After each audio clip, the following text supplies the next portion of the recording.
Right, so leading an anxious dog, this is what we're covering today. We're covering what anxiety is and what causes it. We're covering separation anxiety specifically because that can be a little different than just generalized anxiety. Sometimes it only shows up in certain places. The role of your own energy when it comes to a dog's anxiety. And we're going to give you 5 shifts that move a dog from anxious to calm. Who's ready? There's so much we could talk about when it comes to anxiety, and there's a lot of nuance when it comes to dog behavior, but I'm going to try to give you guys like some basic some basic stuff that'll help you out.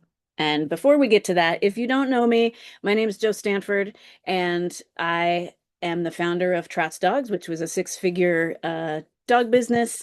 I started in 2009 as a dog walker, and I was inspired by watching The Dog Whisperer on TV, and here I am now. I get to work with them, which is a pretty awesome full circle moment. But I started my business in 2009. I started as a student at Training Caesar's Way workshops in 2013, and I've been working with them ever since. I'm now a trainer for those workshops, also the dog manager for Caesar Milan Line. I've gone on tour and behavior consultant with Better Human, Better Dog. Um, and I gotta say, oh, I keep hitting the wrong button there. I gotta say that this is not just a job for me. It's something that I'm very passionate about, and it has helped me in my own personal life in so many ways. Just understanding dogs, understanding my own energy, understanding how every other species on the planet communicates with each other, and kind of how to create some balance and harmony within that, because all of the species have to live together in balance and harmony in order for things to be peaceful. And so I did that in my business. You can see here on the right, some of my employees. I think at one point I had 10 or so employees, all walking packs of dogs, all helping all of these clients and dogs, and they became my family and part of my community. Over here on the left, you can see some of my clients. We did pack walks for all of my clients for free every weekend, and that was part of my community also. And then um, the group of people that put on the workshops at Training Caesar's Way and the people at the Training Caesar's Way company have become family to me also. And so these three communities combined together is what I live for. And this is what I wanted to build with my business. It's what I uh, it's what I build in my current business as well. But the community aspect of this is why I do it. And so I'm doing free webinars every month to build more community. In 2021, I sold my business, Trot's Dogs, to one of my employees, and so she still runs it today, and they're doing great. They have a waiting list and all that kind of stuff. So all of my clients here in this other picture still have the resource of having Trot's Dogs to help coach them through their relationships with their dogs and all of that. And now I currently have another business, which is my current business, which is Lead Academy. It's an online coaching program for dog professionals, dog walkers, dog trainers. There are people from Lead Academy in this call right now. Hello to everybody for Lead Academy. And Lead Academy is a program that I built to create the next community, and that's the community of dog professionals so that we can spread this even more. We want to spread the peace and the balance and harmony even more so that people can have less anxious dogs, less reactive dogs, less aggressive dogs, less fearful dogs, and so on. And so that's only spread more. There's only so many people I can help in Long Beach, California. When I have an online community for dog trainers in their areas, now it's tenfold. Now we can help so many more people and so many more dogs. We want to keep dogs out of shelters. We want to keep them in their homes, and we want to keep people happy with them and the dogs happy in those homes as well. So I'm going to talk more about Lead Academy later. Um, and Erin will put links in the chat every so often to if you got to leave early or you're coming in late and you want to catch up, check the chat and Erin will help you out there. I'll talk more about Lead Academy later on. And if you're not a dog professional, I also have the Dog Leader Club, and that's for dog owners. It's a similar program, but it's another family that we're building. It's just been going a few months, but this is for dog owners to have consistent help in understanding their dogs and how to achieve the kind of relationship they want with them. So it's calls with me personally, and we do video breakdowns. We talk about the individual issues that are going on with them, and it's been wonderful so far. I love all the calls, all the group calls with all of these people on the internet. I didn't know if I would like it all that much because I'm an outdoorsy dog person that likes to be hands-on with stuff, but I really enjoy all these calls every week. It's the highlight of my week. So I'll talk more about these two programs later on, but let's get into it. Um, let's talk about what the symptoms of dog anxiety really are. And they're the ones that are super obvious to everybody, like pacing, panting, whining, destructive stuff, chewing, spinning. And those are all kind of the common ones that people think of. But there are some other subtle ones as well, like a spooned tongue. So when the tongue is out and there's a little spoon cup at the end, a curled up tongue, whale eyes when their eyes are just kind of big. That's another one, excessive yawning, pinned ears pinned to the back, drooling, that big smile. A lot of pitties and bully breeds have that big. When the farther the back that smile goes, the more likely it's some anxiety, obsessive licking, and so on. But just because a dog has these symptoms does not mean that they necessarily have anxiety, and not every dog who has anxiety is necessarily going to display all these symptoms. So that's what I mean when I talk about that there is some nuance with dog behavior because every case can be a little different. And so sometimes people ask me questions and I'm like, I really need to see it in order to know because there's a lot of there's a lot of different personalities. Every dog can be a little different. And so, but I want you guys to have a basic understanding. So these are some of the symptoms that can be shown with anxiety in Yeah. dogs. So this is a case study, a client I had with, they were the Crip family, and He has a lot of. they found a dog You on the street. want me to go in the other room? No, you're fine. Can we mute everybody? Thanks. So Uh, so they found this dog on the street. It's, if you see here, we have a very high anxiety Shepherd Malinois mix. Um, Go figure. Shepherd Malinois mix. They're kind of high drive and high energy. And so if you can't fulfill the needs of a dog like this, then you're gonna probably get some anxiety. And that's one of the things. But what was interesting about this case is they said, we have a very anxious dog and the dog was barking at a lot of people outside of the property along the fence, was not great at people coming in the house, and was starting to not like people out in public either when they were walking it. And so, uh, because of that, I said, why don't you just bring the dog out instead of me going in so I can really see what's going on with this dog because they told me he was starting to bite a little bit and things like that, and they were kind of nervous about it. So so they bring the dog out. The dog is guarding them, barking at me, really suspicious of me. And what I realized was that this dog was not anxious. This dog was nervous. And there's a difference between anxious and nervous. And I want to go over some of the differences between those two things so that we can have a little bit of separation and you guys can more easily tell what you're looking at. Because if you go online and Google anxious dog or Google nervous dog or Google their symptoms, the internet is going to come back with nervous, anxious, fearful, and they're pretty much all the same as far as the internet is concerned. Um, and so I want to give you a little information on how you can determine the difference between anxious and nervous. So, anxious is a little bit more stressful. It's a little more confused. The brain is stuck. The brain is stuck in stress, excitement, or both. So, you have a dog that just has pent up energy. That energy doesn't have an outlet and has to come out in another way. And a lot of times it just looks like anxiety.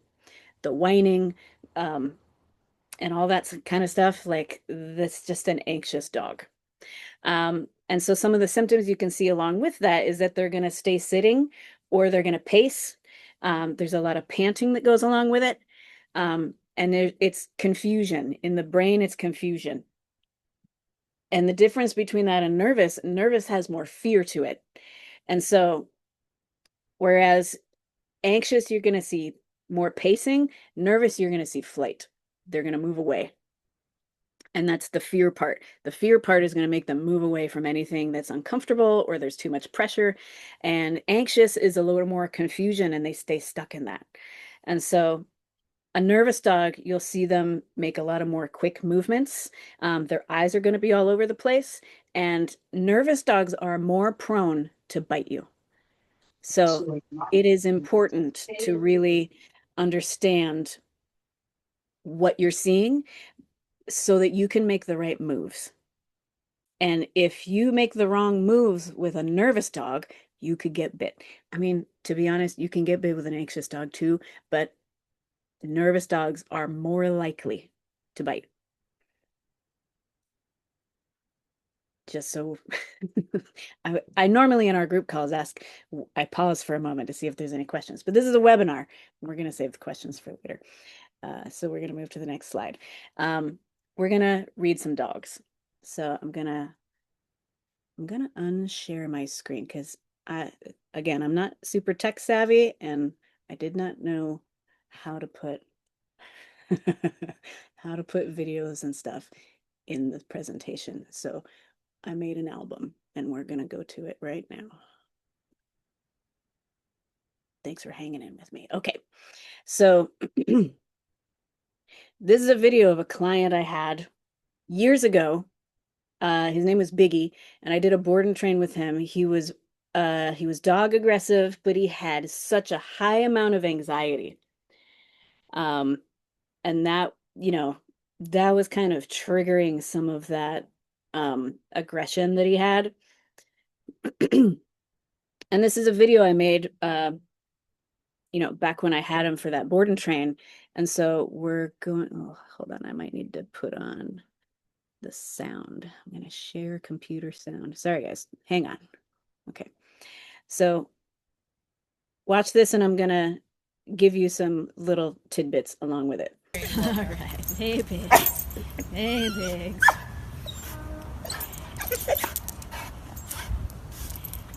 Are you an excited guy? Ready to roll? Anxiety. Oh, boy. Oh, whining. Oh, boy. You can see he's stuck in it. All right. Anxiety.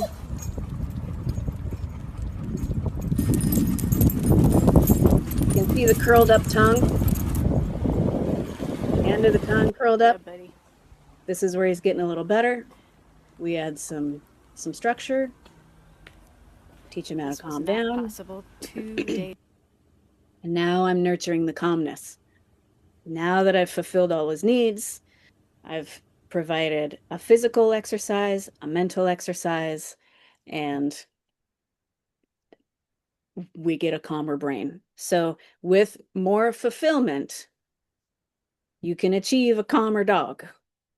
But there has to be also a relationship there where you understand that you're in charge and the dog is following. You're leading, the dog is following, and you're going to practice the calmness. But you can see, I'm going to turn the sound off. There's whining. So whining is what happens when there's excitement in the body and then it's restrained. So he's on a leash. So he doesn't have an outlet for that excitement. He can't move the body around. And so the energy needs somewhere to go and it comes out as whining. It starts to create anxiety. There's so many things that can create anxiety, but I want you to see the difference between an anxious dog and a nervous dog. So you see this is what the anxious looks like.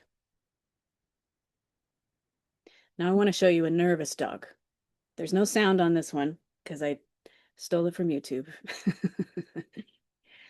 But this is a dog where you can see the eyes, see how quick he's scanning for potential threats. This is a nervous dog. Right here, you can see he's worried. Look at the worried face. There's a little bit of fear that goes along with that. This is a nervous bark. This is a nervous get away from me, nervous protection. This is, look at those eyes. When he looks back at this guy, these are two guys, these are not the owners of this dog, and they're trying to take the dog away from the owner. And this dog is so attached to the owner that taking him away is makes him nervous and he's unsure. Now, if these guys didn't have the right energy, if these guys were at all nervous or unsure of themselves, that eye contact could lead to a bite. Watch. Right there. I'm going to rewind it again so you can see. Okay.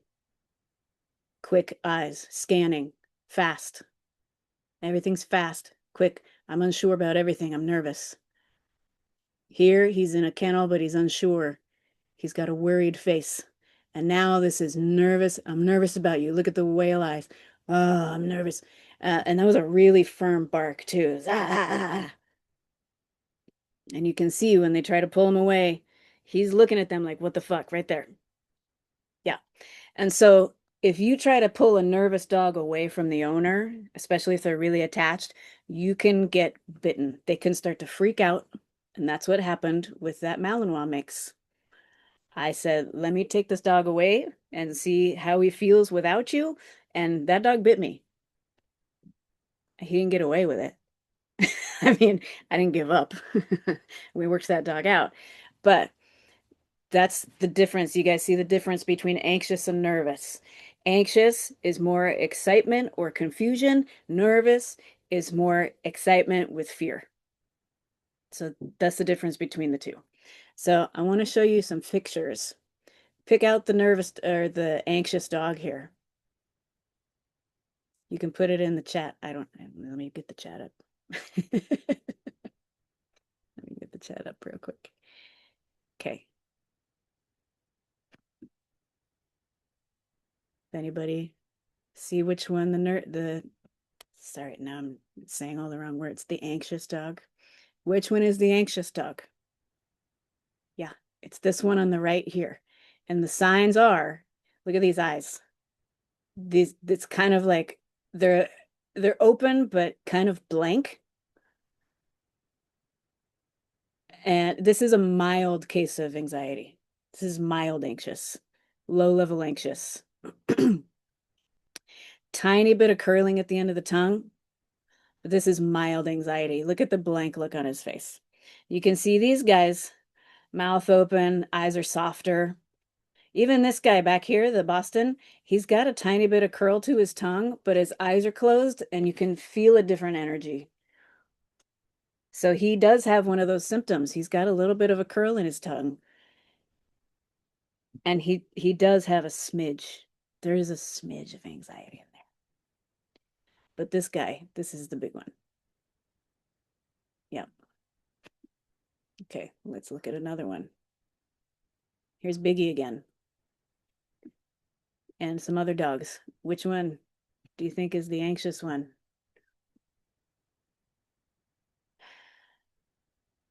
It's this guy. Even though we can't see his mouth, you can see the eyes, you can see the ears pinned back, you can feel the energy from that. Look at those eyes. These guys have their mouths open, but it's more they're hot or tired. These two are just pretty neutral. This is the anxious one. It is in the eyes, definitely. A lot of times it's in the eyes. Okay, how about this one? Anybody have a guess? Which one is the anxious one? Trick question. It's none of them. None of them are anxious. And the shepherd, he does have a tiny bit of a curl to his tongue, but you also have to think about there's two teeth on the bottom of their mouths. They have two fangs on top and two fangs on bottom.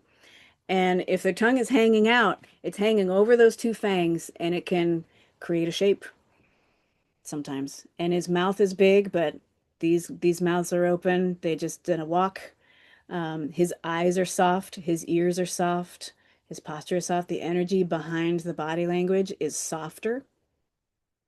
And if you guessed this greyhound in the back, look at the other greyhound. They both have pinned ears. The tongue is really hanging down low, and they just have long snouts. So when they open their mouths, it's just a big mouth because their snouts are so long. And there are some like breed characteristics that kind of play a part in how you read them.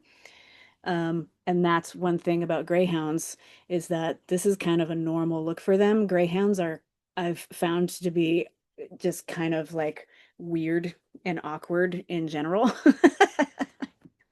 And so that kind of always plays a part. But everybody else, you know, they're just kind of hot or tired. These two are just pretty neutral. Aloof, that's a good word too. Yep. Yeah. So tricked ya. All right. And so this guy, excited or anxious? What do you think? Anybody have a guess? Put it in the chat.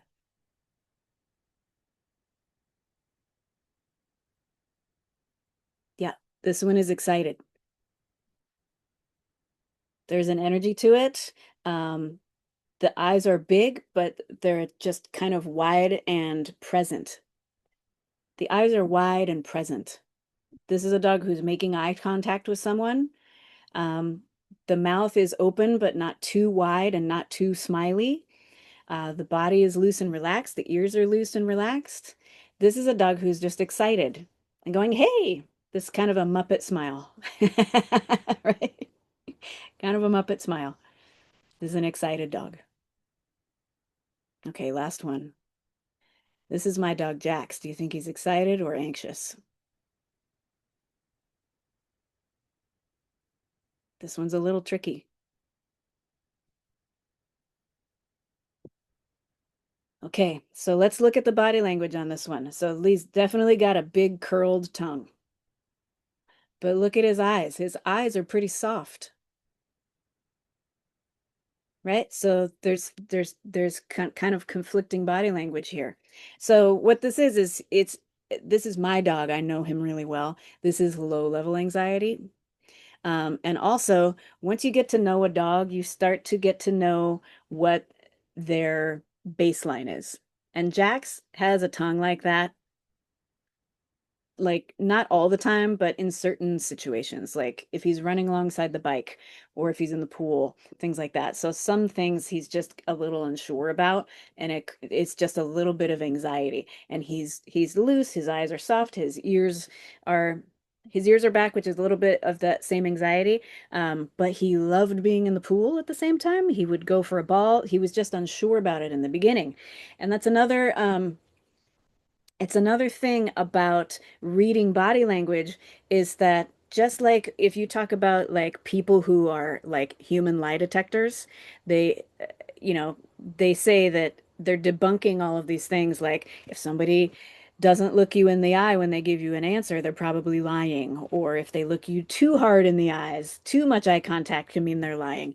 And, a lot of these human lie detector people, they say that you need to just establish a baseline to know what's normal for that person. That individual is going to have normal body language and behaviors that maybe they do all the time and in all kinds of situations. And so you can't really go by these fast and hard rules on what it is and what it isn't.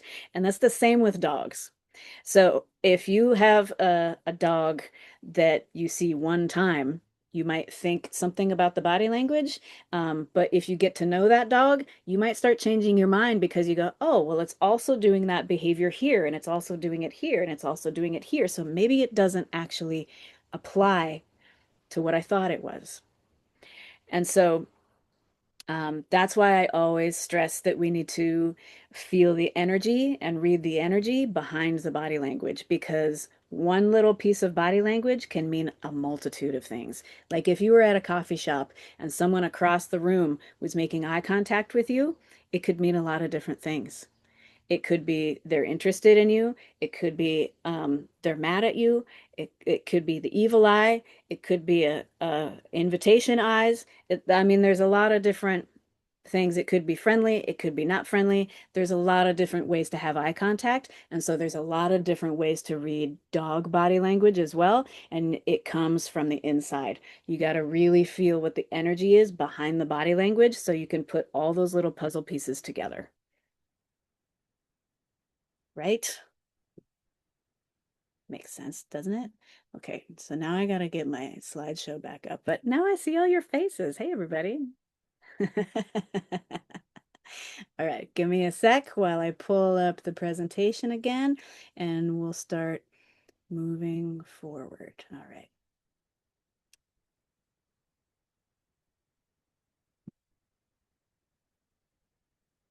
Okie doke. That's not what I wanted. Hold on. Okay, do you guys see a blue screen that says read the dog? Yes? Yep. Yes. Cool. Thank you. All right, so now that you can see it, let's talk about where it comes from.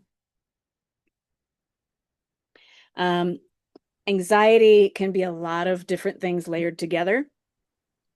And it may, some things may not be a part of a particular dog's makeup of what their anxiety comes from, but here are some really common reasons the dogs will have anxiety. One is, this is probably the number one thing, is that they're lacking structured exercise. And I'll talk about the type of exercise later on, but lack of structured exercise is generally the first thing I will advise people to do to fix it. So that's one reason. The second reason being a chaotic environment and energy in the home. Some dogs can handle it, some dogs can't. If you got a dog living in an environment where there's a lot of chaos and a lot of energy going on all the time, that can lead to anxiety in the dog. Now, if you have a more sensitive dog, they might be more prone to it. If you have a less sensitive dog, they might be able to handle it better. So it really depends on the dog. And well, I don't have a slide for this, but there's places in the pack, right? There's the front, the middle, and the back, and a sliding scale of where dogs natural born position is, and actually, and also their naturally born sensitivity level. So the front of the pack dogs have the lowest sense, I wouldn't say the lowest sensitivity, but they can handle the most. They're the most confident. They have they have the most resiliency. And then there's a sliding scale to the middle where there's the happy-go-lucky types, and then the sliding scale to the back of the pack where they're the more sensitive, more timid, and so on, more fearful, that sort of thing. And so depending on where your dog is on that scale can dictate how much the environment is going to affect them and their anxiety. So there's that. Relationship is also a big piece. If the dog is a middle of the pack dog and there's no clear leadership in the home, and that dog now has to take the lead because every dog knows that somebody has to do it, that can create stress and anxiety because it's not a natural position for them. It's not a natural position for them to take the lead if they're born to be in the back. So that can create anxiety because they're now trying to lead in a human-centered world. They're trying to lead another species, then they don't know how to communicate appropriately. And that's where we can start to get anxiety and other kinds of behaviors that we don't like. So, lack of leadership is definitely a part of that. And understanding uh, what position you need to play in the relationship role with your dog can help relieve some of that anxiety if you take the lead. A dog living in a chronically excited state of mind. So this is tied in with lack of exercise. So if your dog has pent up energy consistently, and then maybe your exercise is, let's give a play date, let's throw the ball, let's do everything excited. And so the dog starts living in an excited state of mind. That's borderline anxiety, right? So there's a line between excitement and anxious, and that's true in humans as well. Anxiety being nurtured. The well-meaning soft voice, reassurance, hovering, giving affection to an anxious state of mind tells the dog we're in agreement with that. And a lot of people will argue with that online. There's a post I did where somebody came in the comments and argued with it, saying that that's not true. But what do we do when we're teaching a dog something and we want them to know that they did it right? We give them affection. So their argument is kind of like conflicting with what they actually practice.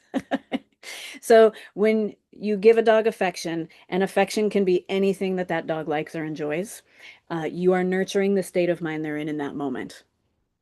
We say you get what you pet.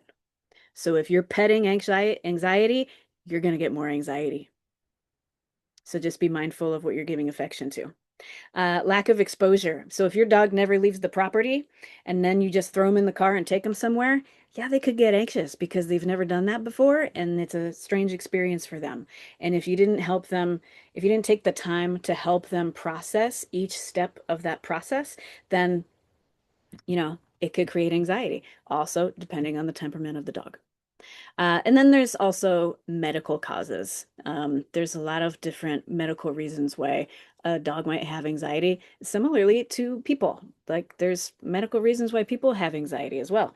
And some of that stuff is thyroid condition. A thyroid condition can create anxiety.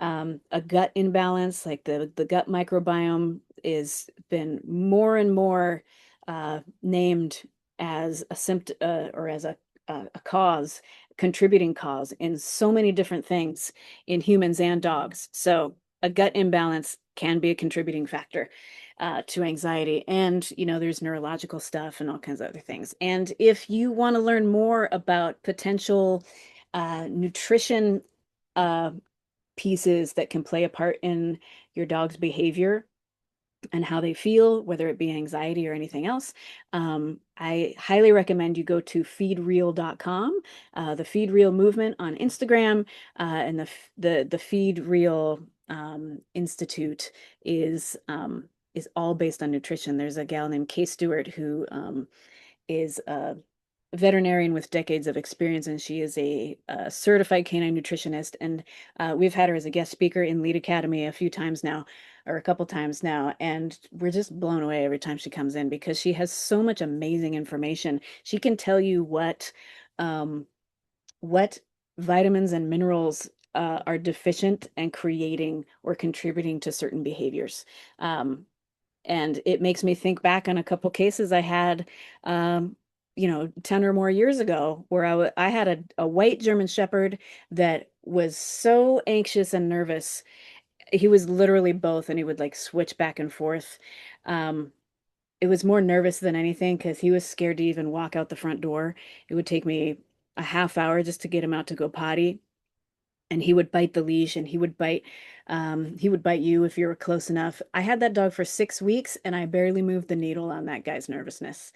And looking back, I think there was either a nutritional issue, a medical issue, a neurological issue, and that kind of stuff just wasn't talked about then. But those are things that are contributing factors, and it is more and more talked about now. So you look up feedreal.com if you want to learn more about that stuff. I found it super, super helpful.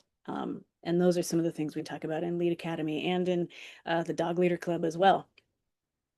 This is a case study of Lorelei and Sarah, and was a case of lack of exposure.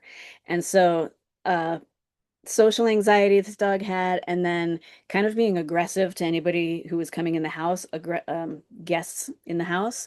And it was mostly because this dog had just never been exposed to that kind of stuff and helped.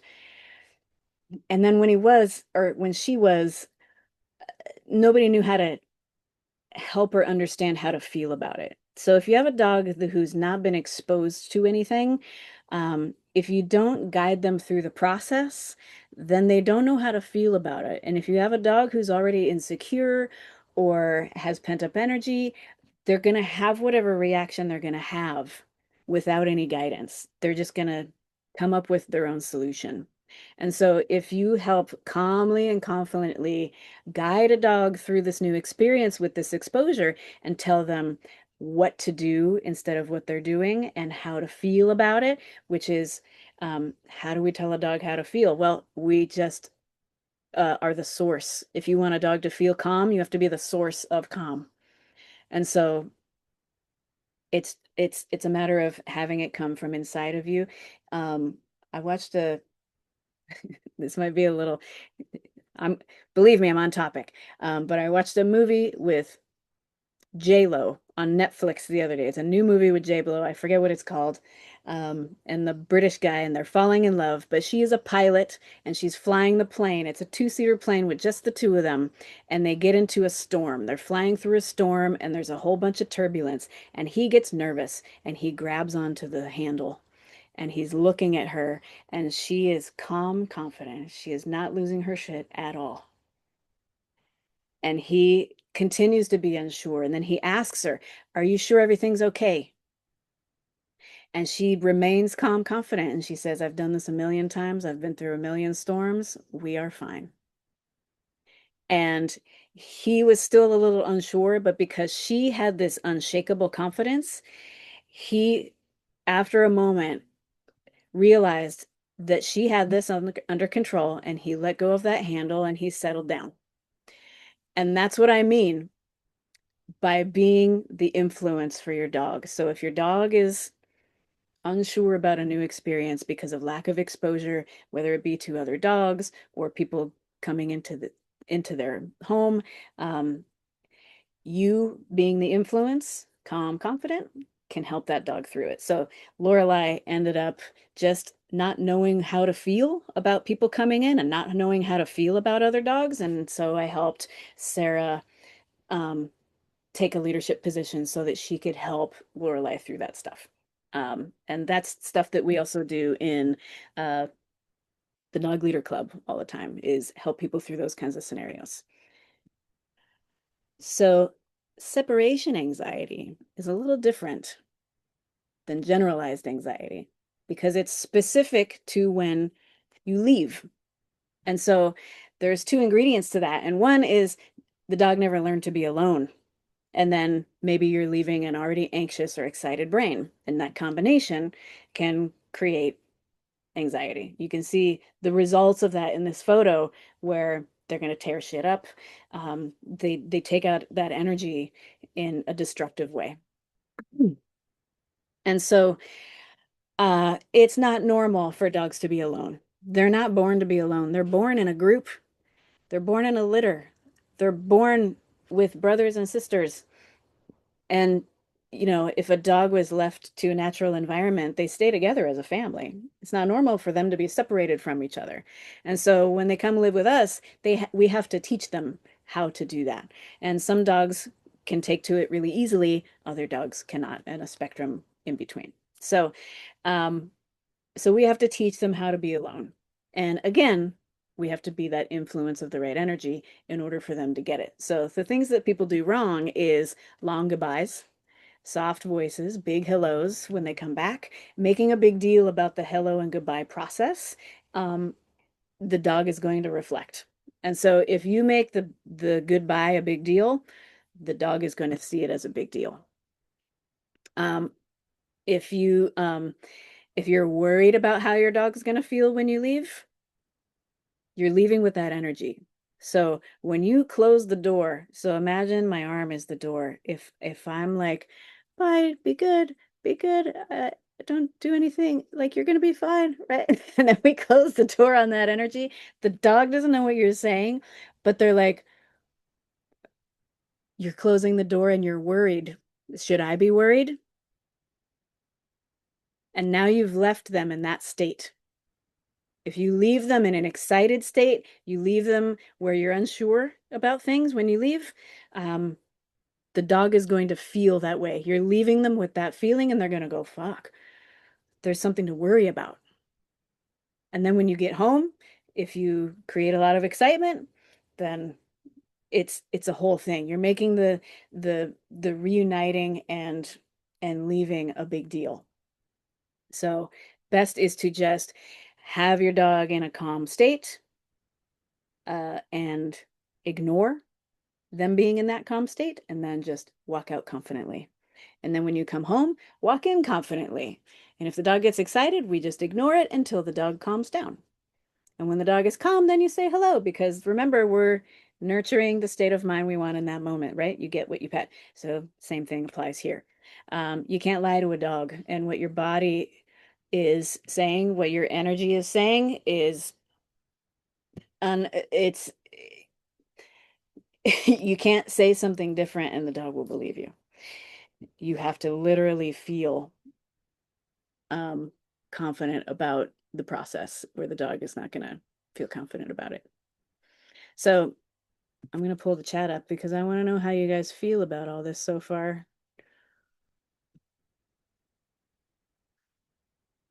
Yes. Oh, good. Thanks, Greg, for putting up the feed reel stuff.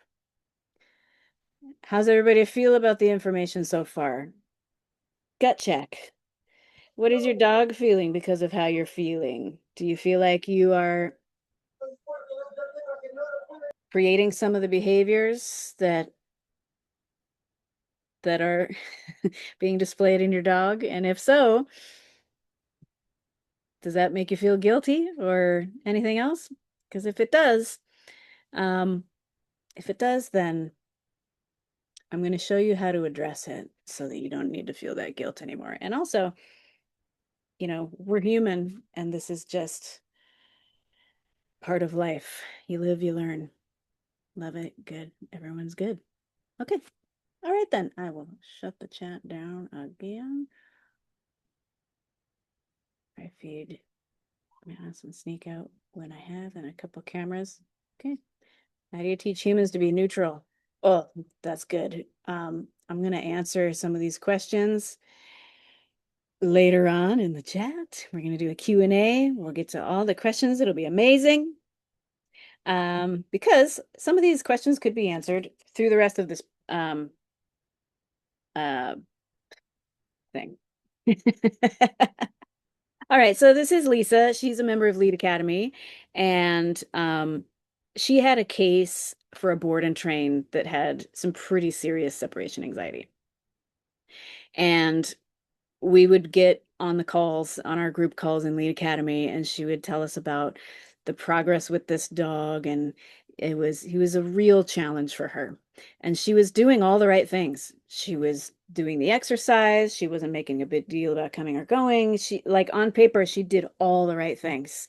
She did place exercise. She was creating separation. She was teaching the dog how to be independent. But this dog would still wake her up in the middle of the night with barking or whining. And the dog was still loud in the crate when she was not home. And living with a dog with this amount of anxiety is really influential and it can really get to you. And some of you might know what I'm talking about. When you have a dog with a high level of anxiety, it it can cut through to the core of your soul. And it can be frustrating. It can tip you over the edge. Um, it can make you feel overwhelmed.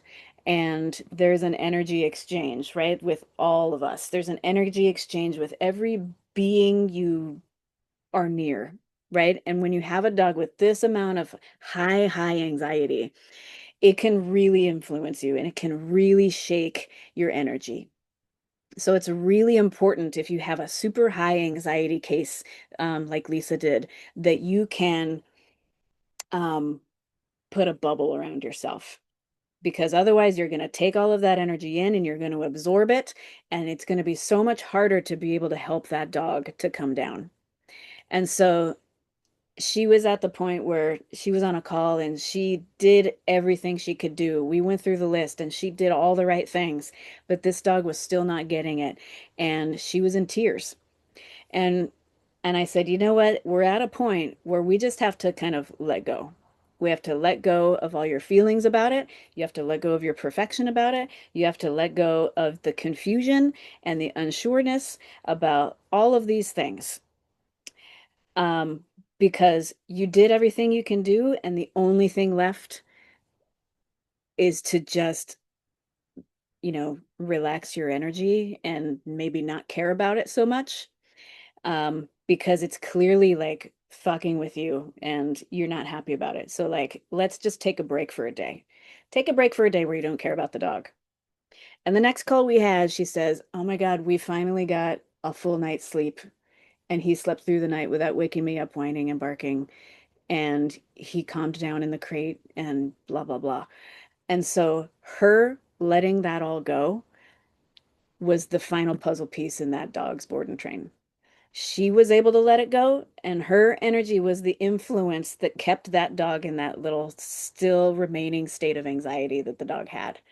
And so it just goes to show you that energy is everything, and they are a reflection of us. Even if they're not our dogs, the more you get attached to the concept of having a perfect dog, or being attached to the behavior of the dog, and the more you think about it, the more you analyze it, the more you get frustrated or worked up about it, the more it's the less it's going to help the dog. And so um, it was a really great learning experience for all of us, for everybody in the group in Lead Academy. And that's what we're here for. The community helped. It wasn't just me, but other people in the group who had anxious dogs. We were just brainstorming and coming up with ideas. And that was, you know, it was a tough one for all of us, and we all really felt for it. But she made it through, and she got that dog to a really, really good place where that anxiety was not so much anymore. It was good in a crate. She could leave the house, and then she was able to transfer that to the owner as well. And so it was more of a challenge for the owner, obviously, because they're not dog trainers. But she was able to help them through the process, and she got this dog to overcome the separation anxiety, and we were all just super proud. So um, there's that. So 5 shifts. I promised you 5 shifts to create a calm dog, and here they are. And I got a couple bonus ones also. There's me and Jax, and this guy down here below, that's my old boy Wando. That was my first dog. I'm going to move you guys over to the left side. So, structured exercise. What is it and what is it not? I said I was going to talk about structured exercise and what it really is. So, if you just do exercise as a free-for-all in an excited state of mind, that can keep a dog in anxiety. That can encourage the anxiety, because remember, there's a fine line between excitement and anxiety. And so, we want the structured exercise to drain the physical energy, and then we want a structured mental exercise to drain the mental energy. Because if a dog is living in an excited state of mind all the time, that's all they know how to be. They need to practice calmness. So we have the calm environment and practicing calmness at home. That's the next step. Wear out the physical energy, drain the energy, and then practice intentional calmness. And that can look like a simple place exercise. Just sit still. Just sit still for a moment, or a few moments, or a minute. Like in the beginning, the dog might not be able to sit still for very long. When I did that exercise with Biggie, I couldn't do it at all the first couple days. I couldn't get him to sit still on that place board for 2 days, but I still practiced it. And I still practiced the calmness with him. And it wasn't until the third day that he actually started to do it. So don't give up. Follow through every time. Follow through where if you can't get the dog calm, at least ask for better than you had yesterday. So calmer environment, practicing calmness on a regular basis, practicing calmness before they eat, calmness before they go out the door, calmness before they go in the backyard, calmness before we go out for a walk, calmness before they put the leash on. If you practice calmness and make your dog practice calmness before anything that they want or anything that they like, guess what you're going to get more of? Calmness. Providing leadership, and that's going to go in tandem with the things I was just talking about. If you do the exercise and then practice the calmness, you're the one leading. So that relationship where, um, you know, most dogs are middle or back. There's only so many leader of the pack dogs that are natural born leaders. And so even if you have a leader of the pack dog, you still need to lead them because they're living in a human-centric world. And so if you help them by providing leadership so they don't have to do it, they can fall back into their natural position and just be a dog, less anxiety. right? Now, once you have that calmer state of mind, we want to nurture it. So don't nurture the anxious, do nurture the calmness. So just pay attention to what state of mind your dog is in so that you can either know when to ignore, when to address, when to nurture. Okay. And then practice calm separation, especially if you have separation anxiety. Teach them to sit still over there. You know, it doesn't have to be that hard. It's sit still over there. You saw that's what I was doing with Biggie. Um, I started with the leash and I was right next to him because he kept popping up. And so once he was able to calm himself next to me, then I take a step away. Let's see if you can stay calm when I'm a step away. Oh, let's see if you can stay calm when I'm 2 steps away. Let's see, 3 steps away, and so on. You start creating the separation. If you sit down on the couch and they want to get on your lap, nope, go somewhere else. If they're under your feet all the time and following you around the house, nope, go somewhere else. Just create some separation. You're in a codependent relationship with your dog. If you have separation anxiety, there's a codependent relationship there that you either realize or you don't. So start to notice how close your dog is to you all the time and just create some separation. Don't pet them every time they come in. Only pet them once in a while. If they come in and you always give them affection, they're always going to expect that when they come in. And then it's going to happen more and more often. Okay. So then the other two is, there's the medical and nutritional aspects of it. So if you take them to the vet and you see that they have a thyroid condition, obviously we're going to work that out. Go to the Feed Real Institute, understand what kind of nutrition needs they have, um, and you can work towards that. And then obviously we want to stay consistent, and repetition creates permanence. So we all have habits, and the only way to change those habits in your dog, because the dog's not going to do it on their own, we have to change our habits so the dog's habits will change, because the dog doesn't think they're doing anything wrong. The dog is just responding to its environment and what it thinks it should do in those situations. And so when you create a habit with the dog, they go, okay, this is how we live. This is how we walk. This is how we go to the car. This is how we leave the house. This is just what it is. And they're not going to change anything unless you change first. So if you go, okay, we're going to do the walk a different way now, then you're both changing habits. So stay consistent. Don't give up. Repetition creates the permanence, and follow through as often as possible, consistently. When you create that consistency, you can change the behaviors. It's reconditioning of your own behaviors and habits so that the dog can recondition theirs as well. You guys still with me? Yeah. All right. Let's move on. So knowing this and then living it every day are two different things. So you guys just got a whole bunch of information, but can we put it into action? And can we do it on our own? Can we do it without any other influence? It's great when JoJo's sitting here on a webinar telling you this and you can get all kind of amped for it. But then, you know, this live webinar is going to turn off and you're going to go back to your normal life, and you might end up just going right back into your old habits. And so that's why we have Lead Academy and the Dog Leader Club, is so that you can have me in your pocket regularly, so that you can start changing those habits and have someone to be accountable to, and have someone to help guide you through the process the same way your dog needs you to guide them. So if you're a dog professional, we have Lead Academy. And if you're a dog owner, we have the Dog Leader Club. Because this is where people can get stuck. They don't know how to apply it. So um, we have Tyler. Tyler just graduated from Lead Academy and just left me this testimonial, and it really touched my heart because he came so far. And this is a testament to the community, because Tyler lives in Canada, in a really secluded part of Canada, and there was nobody around that agreed with his style of training. I don't, if you guys are here, you're probably not one of them, but if you're a Cesar Millan fan, you might know that there are Cesar Millan haters. And there's there's definitely in the dog industry, there are different camps and some of them hate each other. And so, there's different sections of the dog training industry that hate on other sections.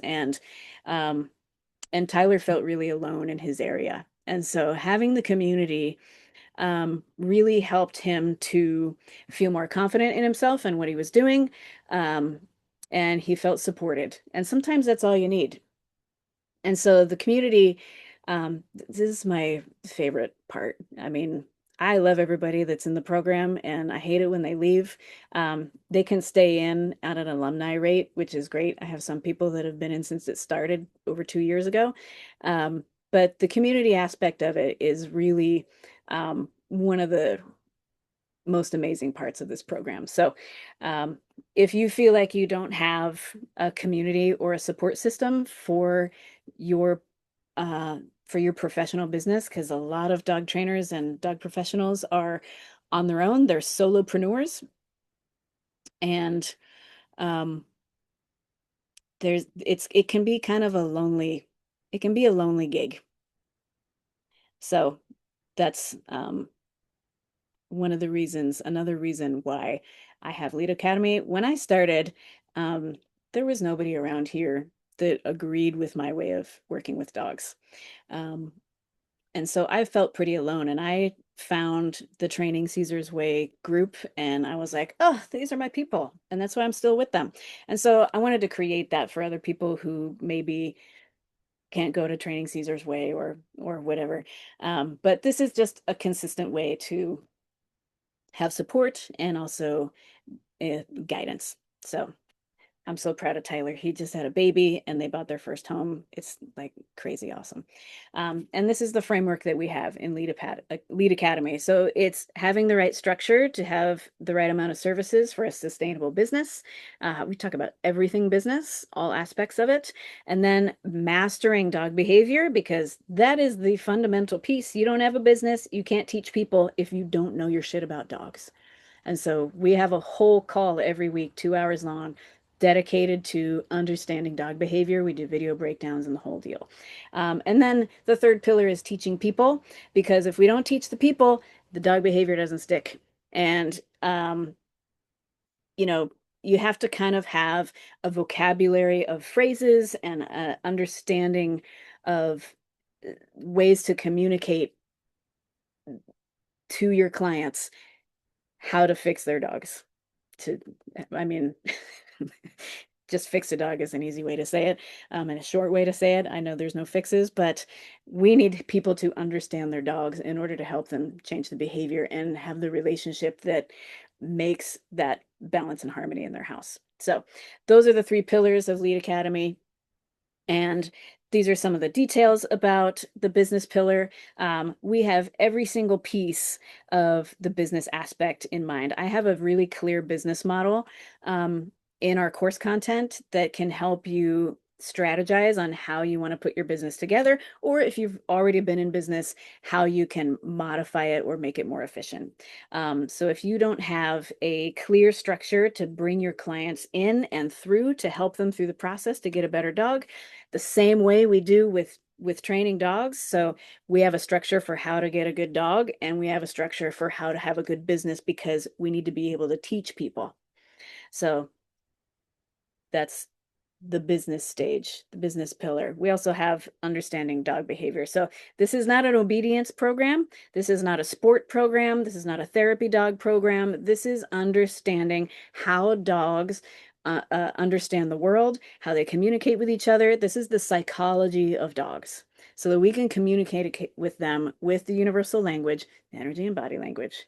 And um, and get yourself to a point where you understand it so well and you have enough experience that you can stay more grounded and have that calm, confident energy. It only comes with practice.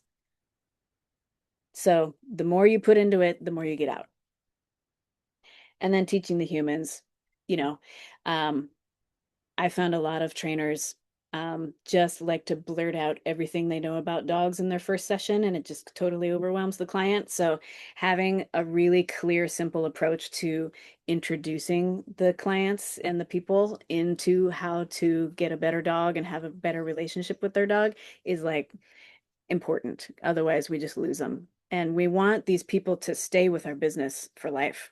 I want to teach their next dog and their next dog and their next dog. I want to be their personal trainer for understanding dogs. It's a gym membership as far as I'm concerned. I want clients for life and I want to be their coach and I want to help them through whatever they got going on. I want to take their dog when they go on vacation. I want to I want to have see them at events, right? So the way we teach them, it's not a rush. We don't need to fix everything on the first session, and so we have a process for teaching that. So if this is a framework that makes sense to you, we have ways for you to get more information. And oh, and here are some of the features that we have in Lead Academy. Um, I'm also going to get to the Dog Leader Club in a moment, but I'm just going to skip over this. But if you want to learn more about Lead Academy, you can get on a call with me. We can talk about it. You can, if you have questions and whatnot, or if you just want to get going and get started, you can hit this code. So there's two different QR codes for you if you want to book a call for me, or if you want to just sign up. Here are some QR codes. I'll leave them up for a moment while I take a breath and a sip.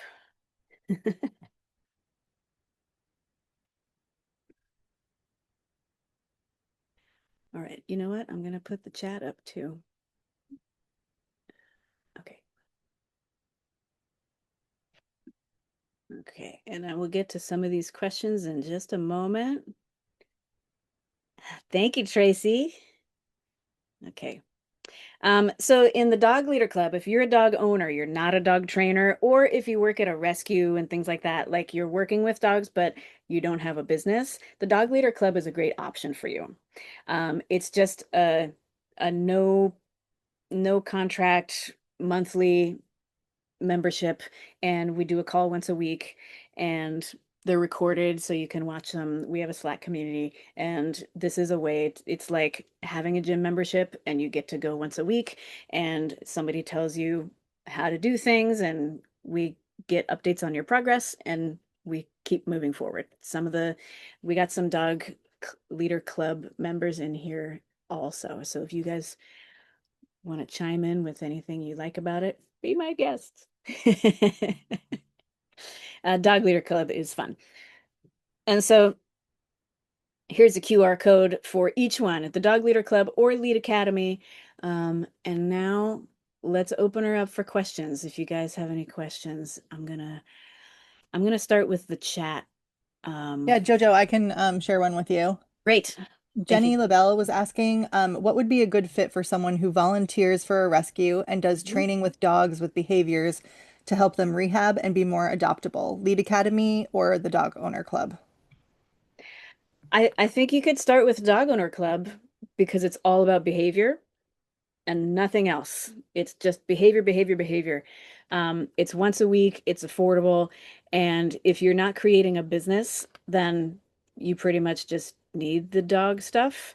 And if you want to move up at some point and you find that this is really working out for you and you want to do it more or you want more out of it, you can move up to Lead Academy. So you can get a feel for it in the Dog Leader Club and then move up if you Yeah, like. that sounds great. Yeah. Okay, great. Here's another one from Louise. She said, so like you case studied Lorelei, I Hmm. am helping a dog that has problems with people in their house, Yeah. but not when people come in, but when people try to leave. I wonder if we would deal with it in the same way. That sounds more like a nervous dog who wants to control everybody. And so that's um that's a combination of things that leads to like nipping at heels and biting the back of their legs and things like that. Um, I didn't say you could leave. I'm nervous about your presence, and I didn't say you could leave yet. Or I'm going to catch you on the way out because I'm nervous when you face me. And so we need to build confidence in that dog. So the owner needs to take more of a leadership position, have that calm, confident energy, and lead that dog around the world, including inside the house. And so, um, having other people walk with them, having people around the house, and you can have the dog on a leash so you can address the moment that dog wants to bite them on the way out.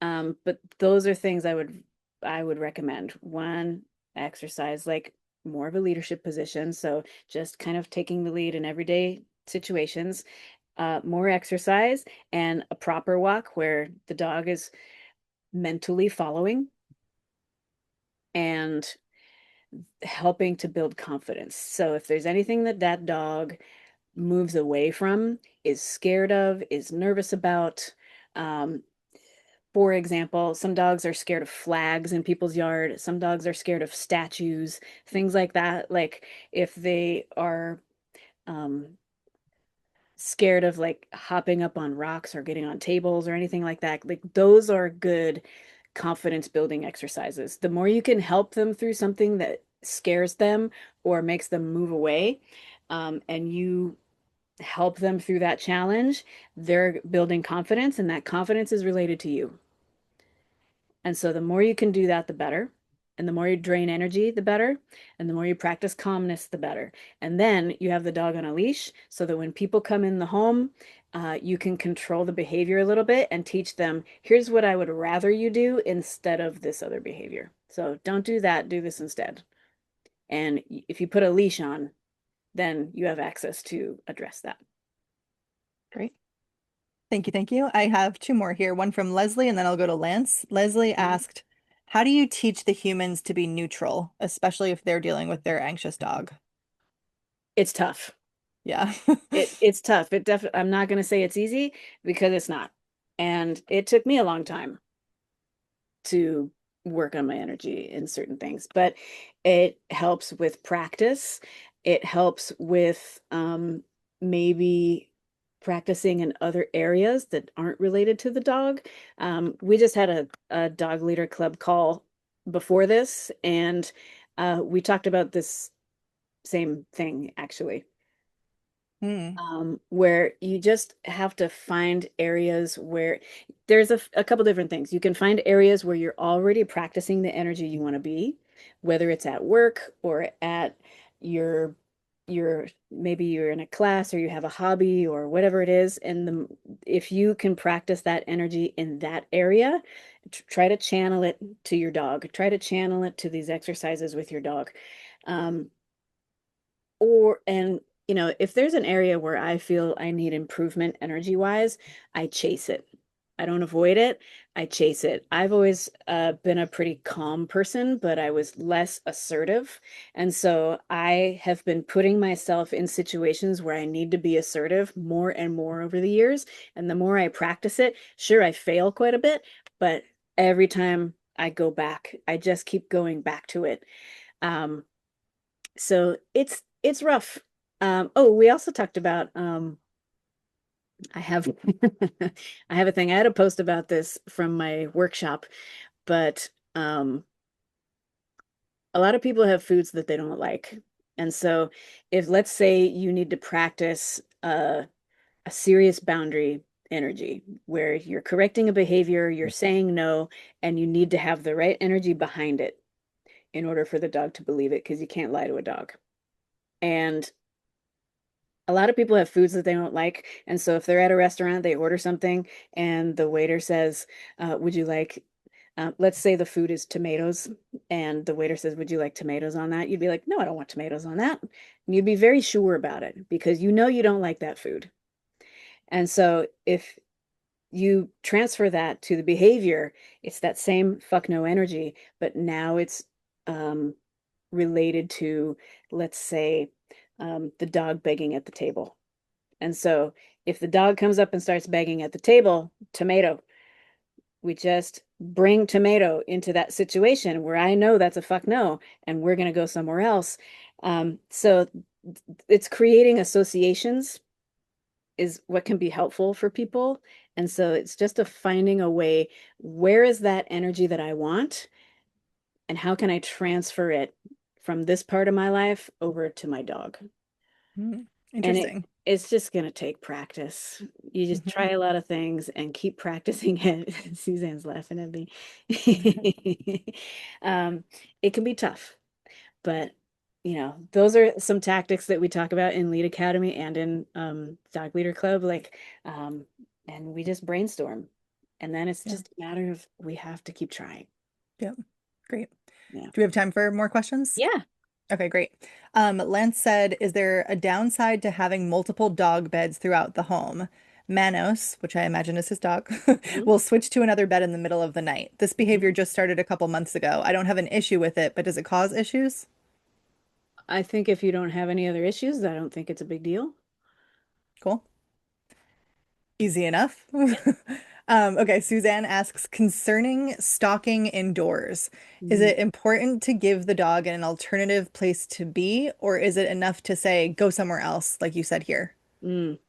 What we really want to focus on is breaking that state of mind. Stalking is a mindset where Mm, they're hunting. You see cats hunting when hmm they're hmm kittens and so on, and dogs will do that also. It can be related to prey drive and whatnot. So we just have to break that mindset and bring them to the mindset that we want instead. So it's usually snap them out of it in some way, and then stay there so that we can influence them to go to a more calm surrender state. And so Got it. that's the state we want them to be in. So regardless of whatever else you're doing, that's what we're looking for. I'm always looking for state of mind. And if this is a behavior that's ingrained and it is on obsessive or borderline obsessive, they might go right back. And hmm so if that is the case, I'm going to continue doing whatever it is to break them out of that state, but I might start giving them something else to do instead so that they're less likely to go back to it because that's what they keep doing. So Yeah, then I would just repetitively break them out of that state and give them something else to do instead so that they're less likely to practice that repetition habit or borderline obsessive habit or whatever it is. great. Yeah. Thank you. Mhm. Last question that just popped in the chat for now. Mhm. Tracy said, question for dog owners in this group.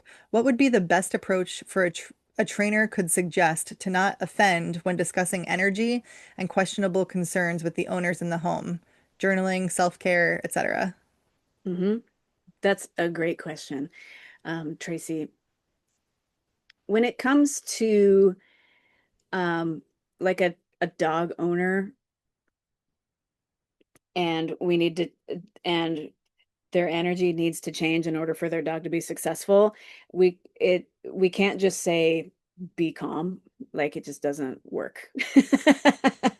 So what I tend to do is I give them really clear step-by-step instruction on what to do with their body.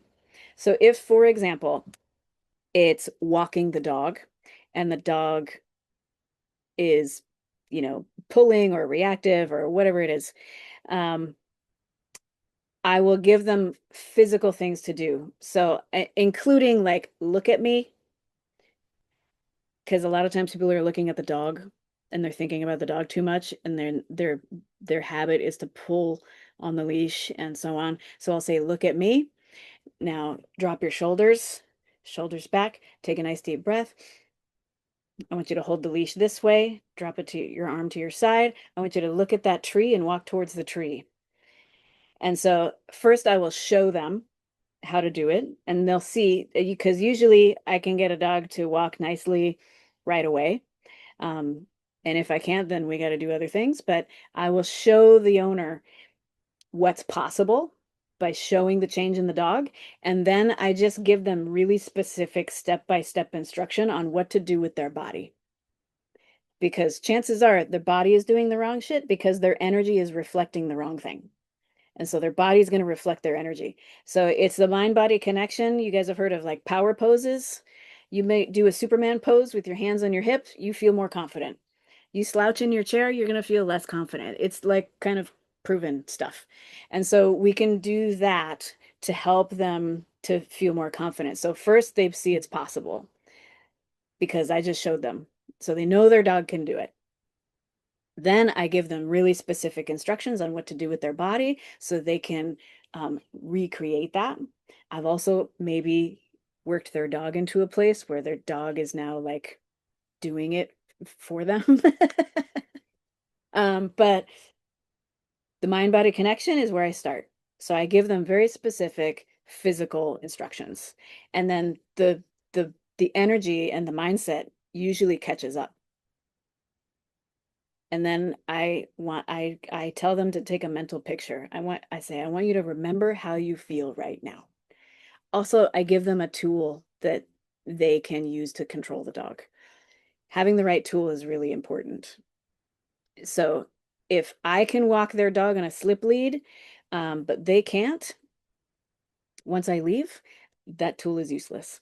So I will give them a tool that gives them the most amount of control, even if I think the dog can do without it.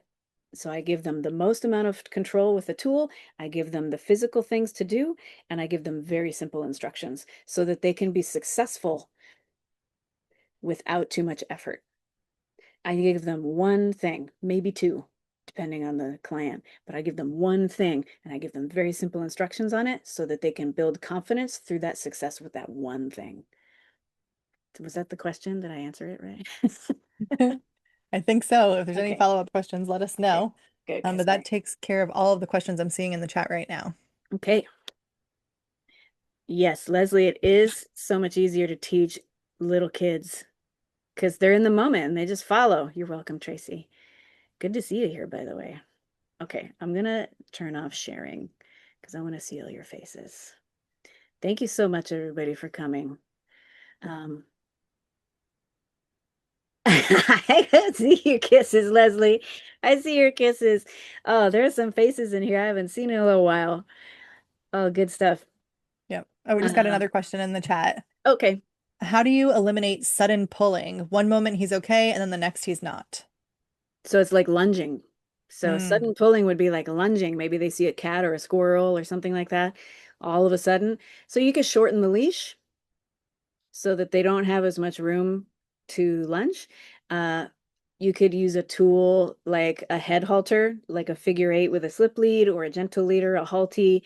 And if they do lunge, they're they're gonna get stopped.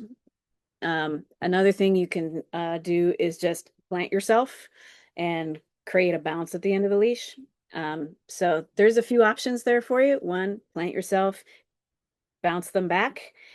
Two would be shorten the leash altogether. So if they want to go, they can't go very far. Three would be to put a leash around the nose so that there's a little, putting a leash around the nose is like having a halter on a horse or any large stock animal. They're led with the face because they're really powerful and their brain is in the head and their brain is what steers the whole rest of the body. So if you control the brain, you control the whole rest of the body. So especially if you have a big dog, having a halter on a dog is what is going to give you the most control. So shorten the leash, create a boundary at the end of the leash. And if it's lunging at cats or squirrels or something that moved in the bushes, then when I see those things, I just sit and wait and we just watch them and I just create that calmness. Because if you see a squirrel and you go, oh, fuck, there's a squirrel. God damn it. Guess how your dog's going to feel about that squirrel? They're going to be like, don't worry, I got him. Oh, fuckers. Oh my gosh. All right, ready for the next one? Yes. Okay. Can you talk a bit about the e-collar on the anxious dog and how you help the dog with that? Hmm. That's a pretty in-depth question, Greg. Um, and I know I can talk to you about it later because I know we have a session coming up. Um, but yeah, e-collars can be helpful in anxiety, but there's a very specific way to use it, and it would be too in-depth. It would require a whole 3-day workshop for me to really want to be able to explain it properly. Um, but yeah, e-collars can help when used in a very specific way. But I don't have time to explain it right now. If So you're we interested can in talk. that workshop, let us know in the chat. Yeah. Yeah. Yeah, yeah. One of these days I am going to do an e-collar workshop because a lot of people ask. And I got some good stuff on how we can resolve behavior with e-collar, how we can get really great um, other behaviors with e-collar. Like it's a great tool when used properly. Yeah. Cool. Oh, good. All right. Oh, You've all got some right. interest. Okay, cool. Aaron has just started a whole thing. All right. Just Yeah, listening to the people. we'll do it. We just need a location. All Great. right. Are there any other questions before we go? Don't see any at the moment. I think we're Okie good. dokie. All right. Well, you guys will be hearing from us. We'll send out an email with a recording of this thing and all the information we talked about. You'll have access to, including links for joining the two programs I have. So we got something for everybody. And thank you for joining us. Um, if you're working with dogs in any kind of way, you're here because you care and you're here because you want to help and you want to maybe make life better for yourself and your dog or other people's dogs or homeless dogs. And um, that that shows a lot of character in you. And so keep it up, keep doing it. We're here to we're here to save the world. So keep it up. Stay calm and confident and help as many dogs as you can and yourself. All right. Thank you, everybody. We'll see you next time. Thanks, Jojo. Thanks, Thank everyone. you. Thank you. Thank you. Thanks, Erin.